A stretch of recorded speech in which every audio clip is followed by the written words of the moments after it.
Hey everyone, I'm Dana Wallman and I'm here with the Dell Studio 17. This is a 17-inch notebook, and more importantly, it's part of Dell's new Studio line, which is meant to be a mid-range line that's placed between the entry-level Inspiron line and the higher-end XPS line. And one of the big differences, as you'll see, is in design, so we'll start with that. As you can see, the lid has a satiny finish. It's available in 7 solid colors, but you can also get it in graphite gray with different colored trim along the sides. And this should be familiar to many people. It looks like many of the Inspirons that were released 6 months ago or more, and also looks like many of the XPS models that were released.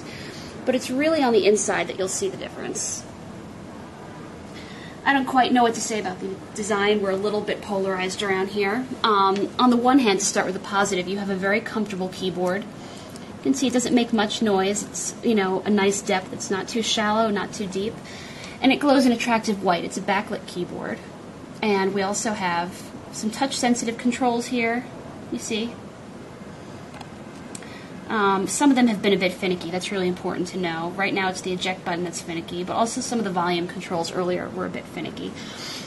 Some other things about the design. It has this in-mold lamination here, this glossy finish, which reminds us of the HP DV5. I guess this is sort of a new trend in notebook designs that we're seeing. This one has this abstract line design here. We're not huge fans. We'd actually prefer the notebook without it.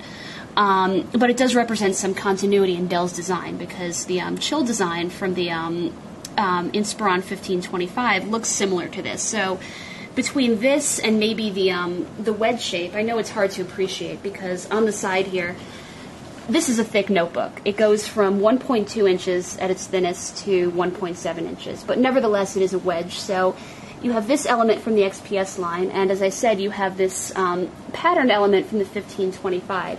So in that sense, this is sort of a melding of the two design schemes that everyone is familiar with.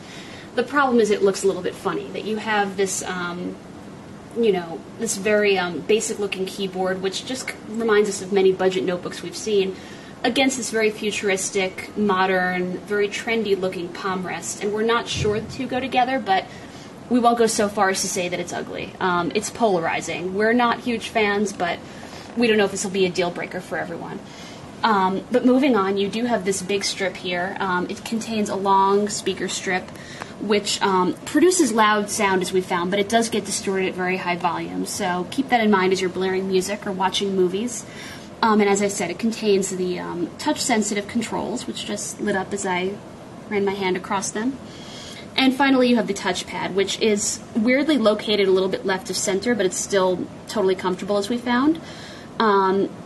Good friction here, a good amount of friction, and it's very responsive, and the touch buttons are very quiet, which is a great thing, and they're very tactile, so we're big fans of that.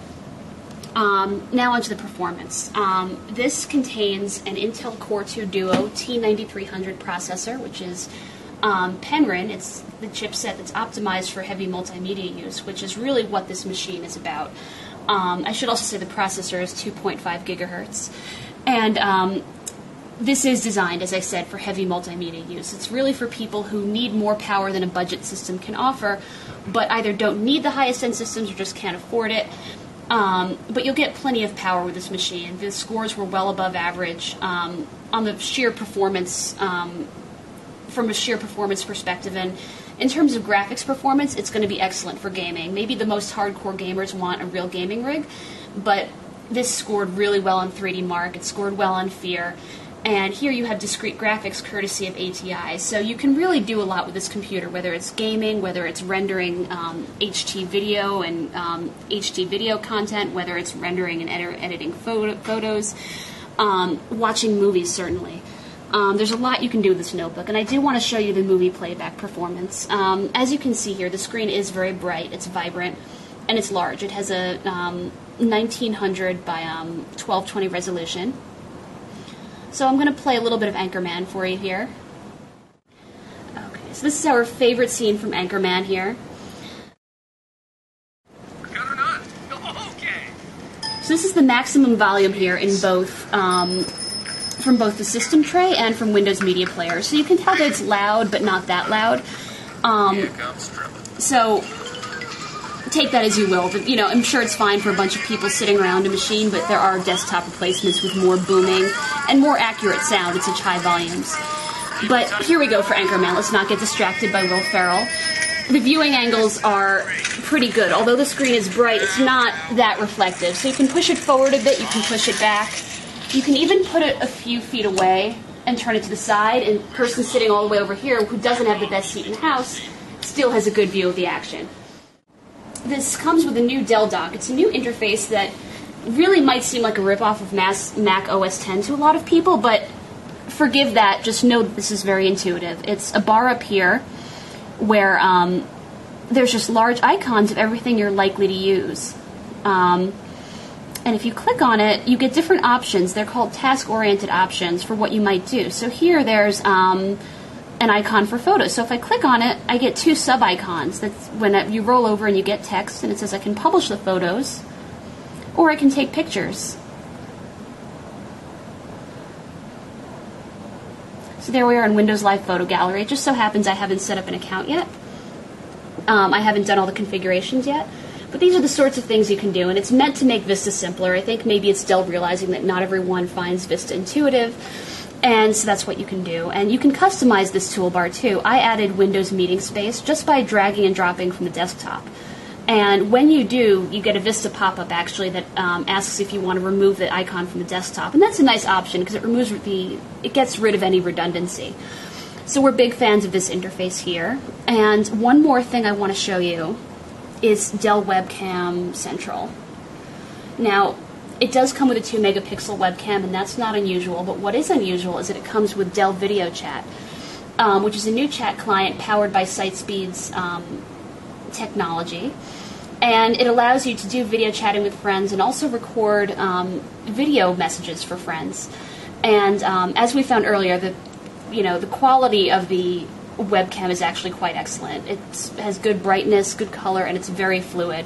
So this is the interface for Dell Video Chat here. It's pretty simple. You've got video, voice, and text. And I should say that you can add contacts from a whole variety of popular sources. There's Gmail, there's MSN, Hotmail, there's Yahoo, there's also AOL. So it's a really great way to integrate your contacts. And from this single client, again, you can send text messages for text chats, and you can do video chatting with them.